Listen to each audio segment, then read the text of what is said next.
इतिहास में बहुत से राजा हुए, लेकिन एक ऐसा राजा भी हुआ जो अपना आखिरी युद्ध जीत कर भी हार गया।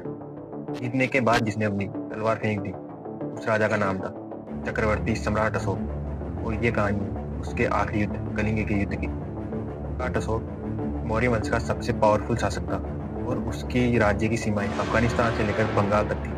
उसका पूर्व 261 में अशोक ने कलिंग पर हमला किया और युद्ध किया, लेकिन यह युद्ध उसके जीवन का आखिरी युद्ध साबित हुआ और इस युद्ध के बाद उसने हिंसा हमेशा के लिए त्याग दी।